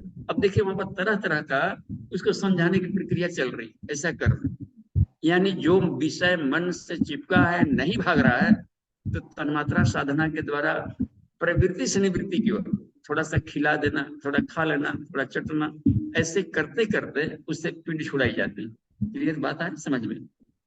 तो एक प्रक्रिया यहाँ पर चल रही है, तो कहा कि बिना और ज्ञान के द्वारा वो हटेगा, इसलिए कहा कि तत्व ज्ञान से वासना क्षीण होता है, और जब तक से वासना है वहां पर से तो तत्व ज्ञान मिलेगा नहीं, यानी वहां पर आने नहीं देगा। तो दोनों इंटर रिलेटेड बनता है ये बात करने का। तो हमें ज्ञान और उसकी वस्तु दोनों साथ लेकर करेंगे तो उसको तन्मात्रा साधना कहते हैं। क्रियाएं भी चल रही है और भावनाएं भी चल रही है, तो इसे प्रयास करने से हट जाता है। कहेगा कि ठीक है 4 बजे नंबर आता नहीं है, हम 3:30 बजे खाली कर दें, ऐसा भी होता है कि नहीं? अच्छा ठीक है ओके, कह देता आदमी चूंकि काम का है, बाद में यही कर लेगा, ड्राइविंग चल रहा है, इसी से काम लेना। तो ऐसे ही समझौता करके धीरे धीरे धीरे नियंत्रण किया जाता है। तो दीर्घ काल, इसलिए कहते कुछ इतने भी चिपकाव होते हैं, मेंटली अटैचमेंट टाइम टेकिंग होते हैं। तो धीरे धीरे ज्ञान के माध्यम से समझते अपने आप को ही पढ़ाना है। यहाँ ईश्वर को मनाना ही नहीं है, मान जा मेरे मन, बस एक ही विषय, अपने मन अपना प्रत्यक्ष देवता है, उसे समारोह रहता है। तो यही बात है, मन की साधना को साधना कहते हैं, शरीर की साधना को आराधना कहते हैं, शरीर से संसार सेवा। लेकिन मन को जब साधा जाता है तो इस साधना के अंतर्गत अंतःकरण को जब रिफाइन किया जाता है, उपासना के क्रम में आता है। क्लियर बात बने? धीरे धीरे उपलब्धि अलग है। अंतःकरण की सफाई करेंगे तो श्रद्धा बढ़ेगी, मन की सफाई करेंगे तो प्रज्ञा बढ़ेगी, शरीर से लोग सेवा करेंगे तो निष्ठा बढ़ती, पात्रता का विकास, तो इसी क्रम में लगा रहता है। तो जी ठीक है, धन्यवाद। समझ में आ गया, और ये समझ में आता भी नहीं अगर आप वहां से ना बताते। धन्यवाद। हाँ जी धन्यवाद, पूज्य गुरुदेव को थैंक यू। परोसने वाले ना हम है जी, आपका मन, आपका मेहनत, और रोटी बनाने वाले गुरु जी हमको केवल दे दिया है कि तू परोस दे, हमारे बच्चे हैं बैठे, सिर्फ परोसना है बस, और कुछ नहीं करना है यहाँ पर। और बाद वाले भले कहे कि बड़ा परोसने वाला अच्छा था, इतना ही भर कहे, परोसने वाले की बड़ी अच्छी भूमिका है। रोटी दादे इतना परोस दिया, भूख नहीं लगती तब वो पूरा डाल दिया, सब जाके तल फेंकाई ले, अच्छा परोसना, उसका आदमी छीन लेता है, तू दे हम परोसेंगे, कमाल की बात है। गुरुदेव परोसने को भी बड़ा आश्चर्य लगता है, गुरु छोटी छोटी बातों पर बड़ा ध्यान दे देते। कहा तो रोटी बर्बाद कर, इसे ऐसे परोस, रोटी देना है, रोटी ले जा, ऐसे हिला दे दे। एक बार कह दिया कि नहीं, यहाँ नहीं कहा तो तू जबरन मत भाग जा उधर। इतनी चीजों का भी क्लास लेते थे जी, लेकिन खाली हिला वहां पर ऐसे ऐसे करके बोलते थे, दाल मत दे खा ले। तो अति भावुकता में उसके लिए भी आफत हो जाएगा, उसको भी पेट खराब करेगा। तू तो रोगी था ही, इसको भी जबरन रोगी बना रहा है। तो उसमें ढेर दुलार प्यार की बात नहीं बनती, उसकी समझ कह दिया नहीं तो ठीक है ओके, लेकिन अपना काम है कि पोर्शन लेते जाओ, चढ़ाना मत छोड़ो, बिना मांगे उसकी जबरन ना दे। कितनी खाने की क्षमता है, बच्चों बैठे रहते हैं तो पूरा पूरी नहीं दिया जाता, उतना थोड़ा दे दिया, पर्सन चला देंगे, रसोई में रखते हैं, तो वो बात बनती है। और आदर पूर्वक चलाओ, किसी को देने पानी चलाओ, चला रहे कितना छिलबिल कर देता है ना जी परोसने में, और कितना दिया तो दिया, आज एक और भी देते, महा मुद्रा में देते, इसको छुआ करके दे देंगे कमाल, इसको मुद्रा भी जोड़ दे कमाल। तो मुद्राएं देवताओं को जल्दी प्रसन्न करती है, इसको कहते हैं परोसना देवताओं के सामने। कोई व्यक्ति आ रहा हो, प्रणाम करना है तो प्रणाम सर, हाथ वहीं पड़ल है बगली में, तो अच्छा लगेगा जी कितना। और हाथ भी उठा लिया हो तो दोहरा गियर लगा दिया, सर भी झुका दिया, और भावना जोड़ दिया तो कहीं टॉप गियर भी लगा दिया, तो सब मिला करके बात बनती है। इसमें भावना नहीं जोड़ेंगे तो प्रणाम भी कर रहा है, रास्ता दिन भर खराब रहे, कहाँ से मोहम्मद खलीफा भेटा गया नहीं करना, कहाँ से कपरबत्ती भेटा गया, भीतर कुछ और चल रहा है। तो क्रियाओं में तो मुद्रा का मतलब होता है कि अंतःकरण की प्रसन्नता को जोड़े उसमें, देवाना मुद्दा मुद्रा, क्योंकि अंतःकरण के भीतर में ही प्रधान देवता बैठा है हृदय से अर्जुन। तो जब तक से वहां से नहीं हम दे पाएंगे तब तक से मुद्रा देवता खुश नहीं होगा, पहले ही से जान जाता है कि बनावटी है। तो सब बात का ख्याल रखें, ठीक है ओके।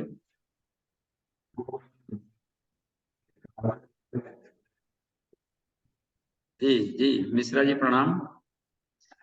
प्रणाम बाबूजी। हाँ जी प्रणाम।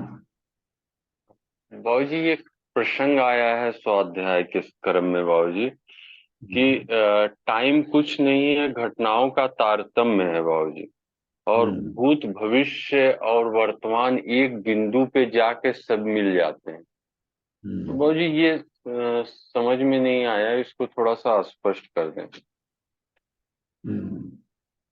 इसमें ये कहना है कि जो समय शब्द का है टाइम, तो यदि घड़ियां नहीं चले तो टाइम खत्म, सूर्य अपने न उगे तो वहां पर टाइम कितना बजे सूर्योदय होगा, वो उगेगा नहीं, तो टाइम खत्म। तो अवस्था परिवर्तन को टाइम कहते हैं। इतनी बार बात कही बस, कि अभी उगे नहीं होते, उग गए, तो इसमें कितना अंतराल आया है। तो इस अंतराल को, यानी जब भी क्रियाएं जब अपना अवस्था बदलती हैं, तो एक अवस्था से दूसरे अवस्था में जाने में कुछ न कुछ पकने में समय लगता है। और यदि पके ही मत, तो उसमें कोई बीज ही नहीं डाला जाए तो शांत हो जाता है। तो वहां पर यदि आप समाधि में चले जाएंगे, तो समाधि में शरीर की हलचलें शांत हो जाती। जब हलचल नहीं होगा तो शरीर मरेगा नहीं। गति होगा तो घर्षण होगा तो उसके परमाणु झड़ेंगे, और गति ही न करें तो वहां शांत कर दिया, तो शांत में कोई हलचल नहीं है तो समय भी शांत हो गया। हमें याद है एक प्रस्तुति देख रहे थे महाभारत का, नहीं, जो महाभारत सीरियल जो चलता है, तो उसमें एक बड़ा अच्छा दिखाया कि जब ये कि कृष्ण जब अर्जुन को गीता सुना रहे हैं, वहां देखिए, तो 700 श्लोकों को सुनाने में कुछ टाइम लगा होगा, और उधर शंख बजा के बाकी सब क्या कर रहा था उतना देर तक, और उनको सुनाने में 1 मिनट मान लीजिए भी लगता हो, तो 700 मिनट, और 700 मिनट में घंटों बीता। तो बाकी सारी फौज क्या कर रही थी वहां, किस पोस्चर में थी? तो काल का वहां पर दिखा रहे हैं कि काल चक्र का कहना है, यह आध्यात्मिक चर्चा हो रही है, इसलिए मैं अपनी गति को रोक रहा हूं। काल अस्थिर हो गया था, सब स्टेच्यू हो गए, किसी को पता नहीं, विश्व पितामह चाह करके भी नहीं सुन पा रहे थे कि क्या चल रही थी, क्योंकि वह बहिरंग आवाजें नहीं थी, और सब नैनो कम से कम समय में हो गया। परावाणी ऐसी होती है कि 1 सेकंड में आप अथाह ग्रंथ को कॉपी पेस्ट कर सकते हैं, होता है कुछ ऐसा ना जी, तुरंत। इसलिए हे देवर्षि, तुम समाधि में जाओ, तुम्हें हम प्रज्ञा पुराण सुनाते हैं, क्योंकि वो दौड़ने वाला पार्टिकल थी, समाधि में आ गया तो कम समय में अथाह ज्ञान दिया जा सकता है। तो बाहर की हलचलें शांत हो जाती, जब शांत हो गई तो समय की कल्पना खत्म, सिर्फ अवस्था परिवर्तन है, गेस्टेशन पीरियड को टाइम कहते हैं। तो टाइम एक एंड स्पेस, जैसे मान लीजिए कि बच्चा पैदा होना है, तो पेट में रह करके कुछ महीने वो पल रहा है, बढ़ रहा है, शरीर बना रहा है, तो कुछ न कुछ इस पीरियड को गेस्टेशन पीरियड कहते हैं, परिपाक अवधि। तो जो संसार दिख रहा है, इसका मतलब है किसी न किसी फेज में दिखने के पहले कहीं पक रहा होगा। ये सूर्य कहीं कहीं पक रहा होगा, भले उसको हम हिरण्यगर्भ समर्थताग्रे कहते हैं। तो पका है तब निकला है, और पक रहा होगा, क्रियाएं चल रही, उसके लिए कुछ न कुछ स्पेस जरूर होगा। तो लग रहा है ना कि टाइम एंड स्पेस तभी होगा जबकि घटनाएं आएंगी, और आत्मस्थिति में कोई घटना नहीं घट रही है। जब समाधि में जाते हैं तो वहां कोई घटनाएं नहीं घटती। लग रहा है ना क्लियर कुछ हो रहा होगा। ईश्वर शांत है, यानी कोई घटना नहीं घटती उसके लिए। तो उस अवस्था में यदि हम कूद जाएंगे तो टाइम एंड स्पेस से परे हो जाएंगे। हमने इसका बोधत्व पाया उस समय, एक्सीडेंट जब हुआ था, तो हम उस सत्ता के साक्षात्कार में थे, तो एक कहिए कि मिनिमम नैनो सेकंड्स रहा होगा कि क्या, बाहर की घड़ियां 20 मिनट बिता दी, क्योंकि सुनसान जगह पर एक्सीडेंट हुआ है, सारे और आदिवासी लोग गोलाई में खड़े थे, 1 सेकंड में कैसे आ जाएंगे, और खून से भी इतना लथपथ हो चुका था, वो 1 सेकंड की बात ही नहीं थी। इसका मतलब है ना कि वहां टाइम एंड स्पेस शून्य है, कोई हलचल नहीं होता, और वो इसी आयाम में संसार में है। तो यदि संसार में रहते हुए हम चले जाएंगे तो अपना शरीर मुरझाना बंद हो जाएगा। इसलिए समाधि समय में ऋषि लोग सैकड़ों वर्ष जी लेते थे। उस हालत में प्राणों की हलचल बंद। संत हरदास तुरंत के हुए हैं जी, जो कि सारे वैज्ञानिक परीक्षणों भी नहीं पकड़ पाया ये कहाँ था उसने समय के लिए, और बॉडी को डेड घोषित कर दिया, फिर जग गया सीधे आ। तो आत्म स्थिति में कोई हलचल नहीं होती है, इसलिए वहां पर टाइम एंड स्पेस नहीं है। आएंगे धीरे धीरे, तर्क से चूंकि नहीं जाना जा सकता, साधना जरूरी है, तो आएगा समय। इसलिए हमको ऐसे लैब की भी जरूरत पड़ रही है कि हर वो जो चाहते हैं कि आत्मा मिल जाए और काफी दूर तक जा चुके हैं, तो आधी मंजिल अधूरी ना रहे बस। तो ठीक है, 100 है क्या भारतीय दी का, तो पढ़ भर दीजिए, दीदी पढ़े। बाबूजी, बाबूजी, ये जो वासना का क्षय होता है तो मन का क्षय तो अपने आप हो जाता है जब वासना का क्षय होता है। और वो जो तत्व ज्ञान की जो बात है तो वो 24 तत्वों की बात है, वो समझ में नहीं आया। 24 तत्व जो हमारे अंदर है, ये हाँ तत्व, ये तत्व की बात है तत्व ज्ञान में। हाँ, तो तत्व है ज्ञान माने उसके गुण कर्म स्वभाव, वो बना कैसे। जैसे मन एक तत्व है, तो मन का फॉर्मेशन कैसे हुआ, वो कौन से केमिस्ट्री वाले ज्ञान के द्वारा वो कॉन्डेंसेशन मन के रूप में आया, वो जन्म कैसे लिया है। यदि यह मालूम हो जाए तो उसको हम रिसाइकलिंग में डाल सकते हैं मन को। मन की जो उत्पत्ति मालूम हो जाए, तो स्वेटर कैसे इसे बुनाया है, तो यदि यह ज्ञान मिल जाए कि कैसे कैसे बुनाया है, तो उसका उल्टा उल्टा चलेंगे तो स्वेटर उभर भी जाएगा। तो इसी की प्रक्रिया को कहते हैं गुण कर्म स्वभाव को जानना ही तत्व ज्ञान कहलाएगा। सांप खदेड़ रहा है, सीधे भाग रहा है, तो गर्दन पकड़ लेगा। यदि यह मालूम हो जाए कि सांप गोल गोल नहीं घूमता, तो एक ही जगह गोल गोल घूम देंगे तो सांप से नहीं पकड़ाएंगे। तो ये तत्व दृष्टि यदि मालूम हो जाएगी, तो संसार में जीवन निरापद जीने की कला मिल जाएगी हर व्यक्ति को, कि कौन पदार्थ कैसे करता है। सर्दी जुकाम क्यों हो गया, फल फूल खा लिए थे, तुरंत पानी पी लिए, तो कल्चर करने का मौका मिल गया। तो हम पानी भी है, फल है, तो पहले पानी पी लेंगे तब फल खाएंगे। क्लियर हो रहा है ना तत्व की दृष्टि से। तो जी। संसार में सुख पूर्वक चलने के लिए तत्वों का गुण कर्म स्वभाव जानना जरूरी है, और ये चिपकते हैं तभी परेशान करता है। तो इति मतवा न सजते, इसी को जानकारी कहेंगे जी। ठीक है, धन्यवाद दीदी, नेक्स्ट टाइम मिलेंगे। ओ